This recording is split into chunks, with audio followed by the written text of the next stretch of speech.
Okay, so today we're going to solve a square root equation that actually has two radicals in it. Are you ready? All right, now this one is not like the two radicals that we had in a different video if you were watching the previous videos. The one that we had before, if it was something like this, it'd be simple. Just square both sides and solve. No problem, easy peasy. But this guy actually ruins everything for us because we're going to have to square to get rid of those radicals. But on this side, we actually have a binomial. Okay, so when I'm going to square, I have to square everything. I can't square each individual thing. I have to square the whole side, and that's where the problem comes in. It's not really a problem. It's just that it's a little more challenging algebra than most of us care to do on an early morning. But in this case, it's not the worst thing that's going to happen to you ever. So I think we can deal with it. But remember, this is what we're doing. Oh, that's a minus R. Okay, so this is what we're doing on this side. And this side's easy, right? Everyone knows that that's going to be this. Oh, well, let me do this because I wrote the square root already. All right, so this is what we're really doing here. We're multiplying this by this.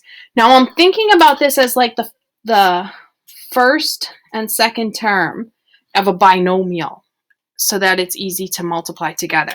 So when I multiply this one together, I get, it's like foiling. My first will give me a 1. My middle will give me a negative one of these. Do you see that? Negative one of these, square root of 7 minus r. And then this smile, my two inner ones are going to give me another negative one of those, so I'll actually have a negative 2 of those. Okay. And again, if you can't do it with the smiles, go ahead and write each term, and then you can add them together afterwards. You'll have a negative one of these, a negative one of these. But I'm trying to go a little bit quick just because nobody wants to watch these for a long time.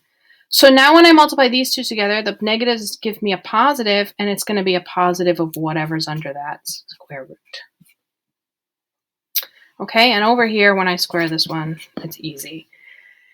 Now, here's where you see something that probably you're not too keen on, and that is we still have a radical, and my r is still under a radical. So what I'm going to do first, I'm going to collect up the terms that I have that are the same. So the 1 and the 7 can be added together, so that's going to be an 8.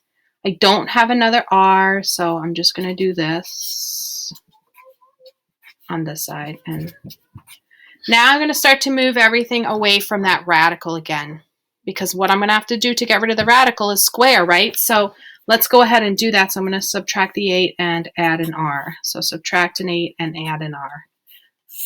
And so over here I have 2, 7 minus r, and over here I have a negative 2, and my r's actually disappear. Woo! That's very convenient. A lot of times that doesn't happen, and we would end up having to solve a quadratic. But since those r's add up to 0, this actually is so good for us. It's going to save us a little bit of work on the end. Okay, so now I'm going to divide both sides by negative 2. So here I get 7 minus r, and over here I get a 1. Okay, now, again, how am I going to get rid of that radical? Clearly, I'm going to square it. So I get 7 minus r is equal to 1. I'm just going to have to subtract 7 from both sides. So negative r is equal to negative 6. So r is equal to 6.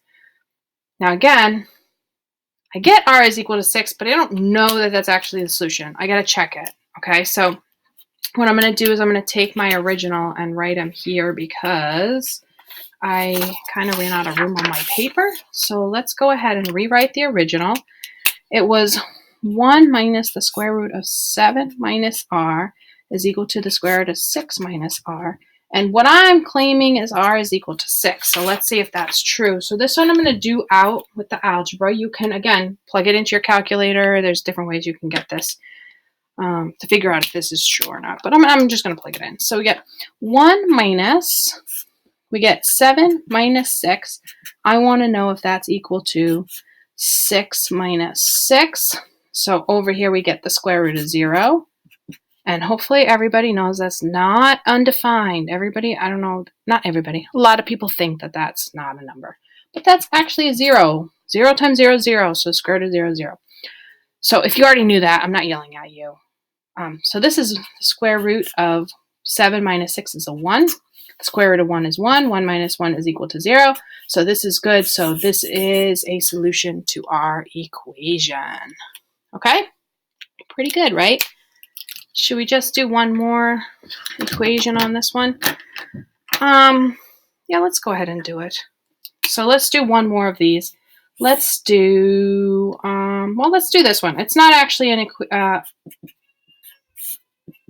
it's not actually a radical equal to a radical like the last one, but this one, again, some people might get a little scared off. So what I'm going to do is I'm going to start, once my radical is by itself, we know that we're ready to square or cube or whatever the radical happens to be. This one is a square, so I'm going to square. It's a square root, so I'm going to square. Over here, I'm going to add negative 1 minus 2x, and this one did come out to be a quadratic, okay?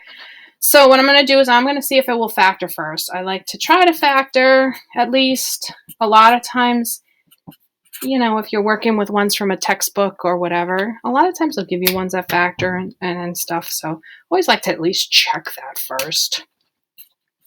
All right, let's see. So I need factors of 1 that add up to 2. I think I know what they are.